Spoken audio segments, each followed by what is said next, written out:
আজকের কাহিনী বাইবেল বহির্ভূত অপরূপ রহস্যময়ী সেলফ রেসপেক্টেবল ভুবন ভোলানো সৌন্দর্য ও ক্ষমতার অধিকারী এক নারীকে নিয়ে। নাম লিলিথ। ঈশ্বরসৃষ্ট প্রথম নারী এই লিলিথ, হবা নন। এটাই যদি সত্যি হয় তবে বাইবেল তা আমাদের জানালো না কেন, লুকিয়ে রাখলো কেন? ঈশ্বরই বা অনুমোদন করলেন কেন যে এই কাহিনী আমাদের কাছ থেকে লুকানো থাকবে? এমন কি ঘটেছিল এডেন উদ্যানে যা বাইবেল আমাদের জানাতে চায় না? এ সবের উত্তর ততক্ষণ পাওয়া যাবে না যতক্ষণ না কাহিনীটির আলোচনা করা হচ্ছে এবং তার চুলচেরা বিশ্লেষণ করা হচ্ছে। যতক্ষণ না কালের গর্ভ থেকে ইতিহাসকে টেনে তুলে আনা হচ্ছে ততক্ষণ এসবের কোনো উত্তরই পাওয়া যাবে না।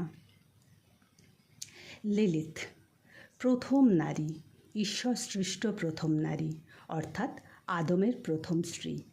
এই কাহিনীতে যাওয়ার আগে কতগুলো সাবধানতা অবলম্বন অবশ্যই করতে হবে। প্রথমে বলি, আজকের কাহিনীটি কেবলমাত্র প্রাপ্ত মনস্ক ব্যক্তিদেরই জন্য। আবার রিপিট করি, আজকের কাহিনীটি কেবলমাত্র প্রাপ্ত মনস্ক ব্যক্তিদের জন্য। বিশ্বাসে দুর্বল বন্ধুরা, তোমরা আজকে ভিডিওটি স্কিপ করতে পারো, কিন্তু যদি স্থির করে থাকো যে দেখবে তাহলে কিন্তু পুরোটা দেখো, না হলে আর এক ভ্রান্তির মধ্যে পড়বে।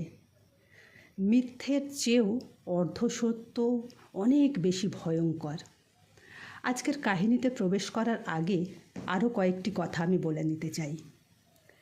আজকে যেভাবে আমাদের চারিদিকে নেটের আনাগোনা, সোশ্যাল মিডিয়ার সঙ্গে আমরা যুক্ত, তাতে করে এই কাহিনীটি এখন পর্যন্ত অনেকেই জেনে ফেলেছ অথবা আজই প্রথম শুনছ। যারা জেনেছ অথবা আজ প্রথম শুনছ তাদের প্রত্যেকের জন্য আজকের এই কাহিনী, কারণ এটা তো শুধু কাহিনী নয়, এর সত্যতা, চুলচেরা বিচার, ইতিহাসের তথ্য প্রমাণ সমস্তই আমি তোমাদের সামনে তুলে ধরব। তো তাহলে চলো কাহিনীতে প্রবেশ করি। প্রথমেই বললাম, বাইবেল বহির্ভূত ঈশ্বর সৃষ্ট প্রথম নারী লিলিথ, তারই কাহিনী। ঈশ্বর আদমকে যে মৃত্তিকা দিয়ে তৈরি করেছিলেন আর তারপর তাকে ফু দিয়ে প্রাণবায়ু তার মধ্যে প্রবেশ করালেন, লিলিথকেও এই একই উপাদানে আর একইভাবে জীবিত মানবীতে পরিণত করেছিলেন। অর্থাৎ আদম এবং লিলিথ দুজনেই একই উপাদান দিয়ে এবং একই ঈশ্বরের আত্মায় সৃষ্টি হয়েছিলেন। এরপর ঈশ্বর দুজনকে এডেন উদ্যানে রাখেন আর তাদের দাম্পত্য জীবন শুরু হয়। তারা এডেন উদ্যানে বেশ আনন্দেই বাস করছিল। কিন্তু ঘটনাটা ঘটল তখন যখন আদম লিলিথের উপর নিজের কর্তৃত্ব আধিপত্য বিস্তার করতে চাইল। লিলিথ প্রতিবাদ করে উঠল, দুজনকেই তো একই উপাদান দিয়ে একই ঈশ্বরের আত্মায় সৃষ্টি করা হয়েছে, এমনকি তাদের রাখাও হয়েছে একই জায়গায়, তাদের সমান কাজের দায়িত্ব দেয়া হয়েছে।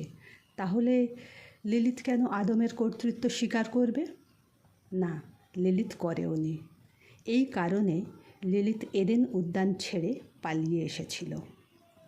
যখন এডেন উদ্যান ছেড়ে লিলিথ পালিয়ে এলো তখন আদম ঈশ্বরের কাছে নালিশ জানালো, এ কেমন সহায়ক তুমি আমাকে তৈরি করে দিলে যে আমাকে ছেড়েই চলে গেল?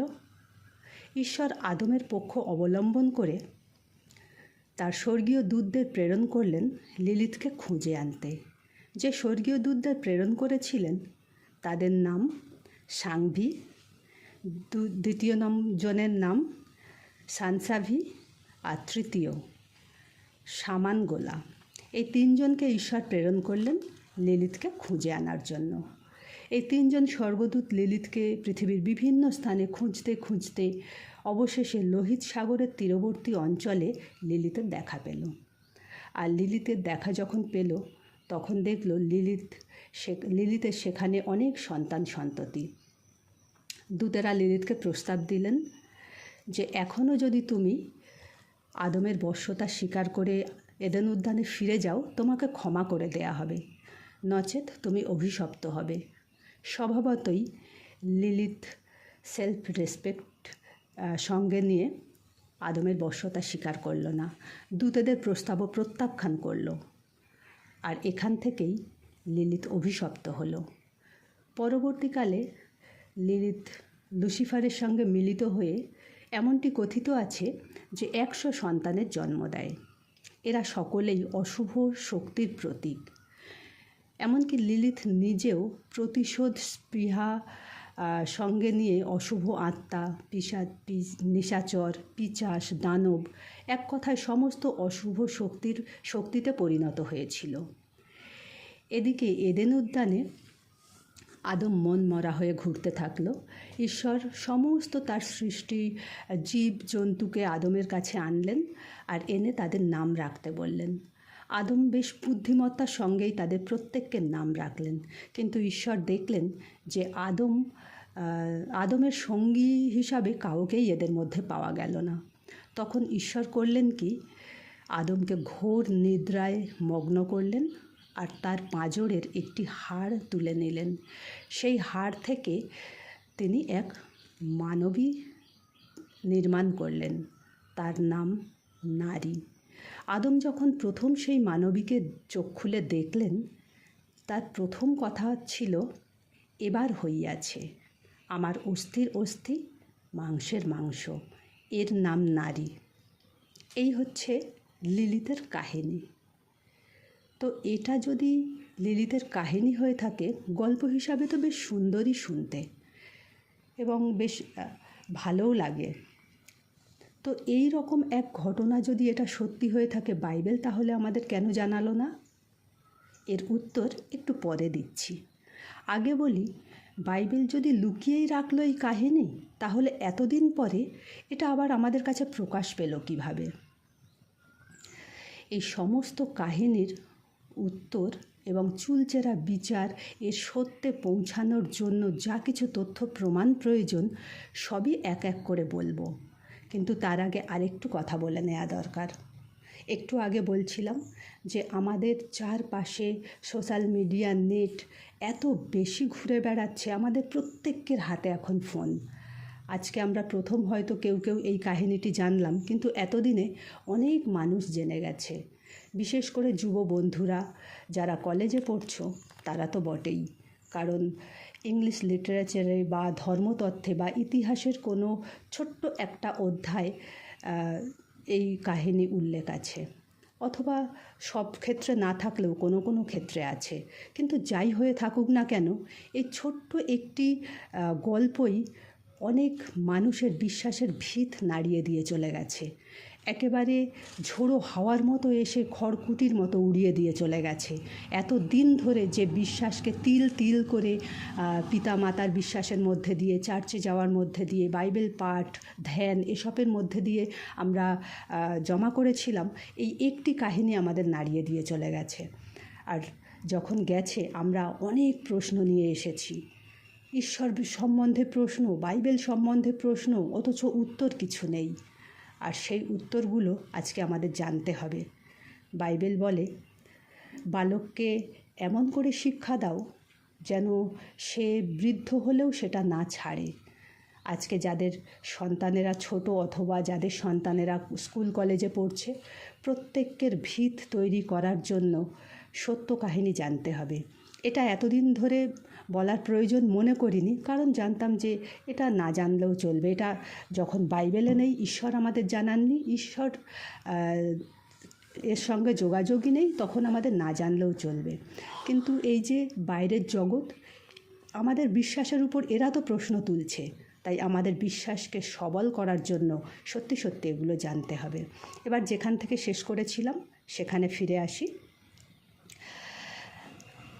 এই আদি পুস্তক থেকে আর পরের 4টি বই, অর্থাৎ প্রথম বাইবেলের প্রথম 5টি পুস্তকের লেখক হচ্ছেন মশি।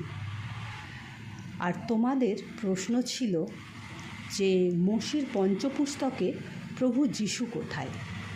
সেটি দেখানোর আগে তোমাদেরকে এটা দেখানোর প্রয়োজন মনে হলো যে এই পঞ্চপুস্তকের মধ্যে লিলিত কোথাও নেই। প্রভু যিশু তো আছেন অনেক জায়গায়, কিন্তু লিলিত কোথাও নেই। তো লিলিতের কাহিনী যখন আমরা আলোচনাই করছি, তখন এবার এর তথ্য প্রমাণে আসি। এর তথ্য প্রমাণে যেটা খুঁজে পেয়েছি, শুধু আমি খুঁজে পেয়েছি নয়, অনেক বাইবেল স্কলারদের প্রমাণ, বক্তব্য, তথ্য, এই সমস্ত ঐতিহাসিক প্রমাণসমূহ নিয়ে আজকে এটা তোমাদের সামনে আমি আনছি। মোশির পঞ্চপুস্তককে বলা হয় তোরা। এই তোরা ইহুদি সমাজের মুখে মুখে বর্ণনা করা হতো। আর যখন মুখে মুখে কিছু বর্ণনা করা হয়, তোমরা জানো এটা বিকৃত হওয়ার চান্স খুব বেশি থাকে। তো যেন এটা বিকৃত না হয়, তাই এটা লেখার সিদ্ধান্ত নিলেন যিহুদি পণ্ডিতেরা, যিহুদি রব্বিরা। তারা লিখলেন। আর এই তোরার লিখিত রূপই হচ্ছে তালমুদ নামে আর এক পুস্তক। এই তালমুদ আবার দুটি অংশে বিভক্ত। একটিকে বলা হয় মিশনা। এই মিশনা হচ্ছে তোরার মৌখিক আইনের লিখিত রূপ, আর একটা হচ্ছে গেমারা। মিশনার উপর যা কিছু আলোচনা, তর্ক বিতর্ক সব কিছু লিপিবদ্ধ করা আছে এই গেমারাতে। তো এই গেল তোরার বিষয়। এবার যে তোরা দুটি ভাগে ভাগ হয়েছিল সে কথা আমি তোমাদের জানালাম। আবার এই তালমুদকে দুভাবে সংস্কারও করা হয়েছিল। একটি জেরুসালেম তালমুদ। এই জেরুসালেম তালমুদ লেখার সময়কালটা বলে নিই, 400 খ্রিস্টাব্দে। জেরুসালেম ও প্যালেস্টাইনের মধ্যে এটা লেখা। আর দ্বিতীয় অংশ হচ্ছে ব্যাবিলনীয় তালমুদ। এটি 500 থেকে 600 খ্রিস্টাব্দের মধ্যে লেখা ইরাকে। এই ব্যাবিলনীয় তালমুদকেই সবচেয়ে বেশি প্রমাণ্য হিসাবে ধরা হয়। এই ব্যাবিলনীয় তালমুদের মধ্যেই প্রথম লিলিত বা লিলিতু নামের উল্লেখ পাওয়া যায়। এখান থেকে আদমের প্রথম স্ত্রী লিলিত বা প্রথম সৃষ্টি নারী হবা, এর উল্লেখ কিন্তু পাওয়া যায় না। যেটা তালমুদে পাওয়া যায়, লিলিত নাম তো পাওয়া যায়, কিন্তু সেই লিলিতকে দেখানো হয় অশুভ শক্তি, দানব, পিশাচ এই সমস্ত হিসাবে। তো বছরের পর বছর ধরে, শত শত বছর ধরে যিহুদি রব্বিরা যে মিশনা লিখতে শুরু করেছিলেন, সেই যিহুদি রব্বিদের মধ্যে উল্লেখযোগ্য হচ্ছেন একজন জুদাহ হানসি কর্তৃক এই মিশনা লেখা হয়। তো তারও বিবরণে এই লিলিতের উল্লেখ কিন্তু পাওয়া যায় না। পাওয়া কোথায় গিয়েছিল? ব্যাবিলনীয় তালমুদে। আর কিভাবে তাকে এই লিলিতকে দেখানো হতো? লিলিতকে দেখানো হতো অশুভ শক্তির প্রতীক হিসাবে। তো বন্ধুরা, আজকে এই পর্যন্ত তোমাদের কাছে আমি আনলাম। সময়ের অভাবে আমি আরেকটি পর্বে এর আলোচনা করতে চলেছি। বাইবেল থেকে প্রমাণ, আরও ইতিহাসের আরও কিছু প্রমাণ নিয়ে তোমাদের সামনে আমি আসব। কিন্তু আবারও বলছি, যারা প্রথম পর্বটি দেখলে দ্বিতীয় পর্বটি অবশ্যই দেখো। কারণ ওই যে বললাম, মিথ্যে অপেক্ষা অর্ধসত্য আরও বেশি ভয়ঙ্কর। সম্পূর্ণ কাহিনীটি যদি জানতে চাও এবং বিশ্বাসে স্থির থাকতে চাও, এর পরের যে প্রমাণগুলো দেব আরও অকাট্য প্রমাণ এবং বাইবেল থেকেও কিছু প্রমাণ আমি তোমাদের সামনে আনব। না বন্ধুরা, আমি একেবারেই ভুলিনি যে তোমাদের প্রশ্ন কী ছিল, মোশির পঞ্চপুস্তকে যিশু কোথায়। ঠিক এই দুটি পর্বর পরেই আমি সেই তোমাদের প্রশ্নের উত্তর নিয়ে আসব। ততক্ষণে ভালো থেকো, বাইবেলের সঙ্গে থেকো। নমস্কার।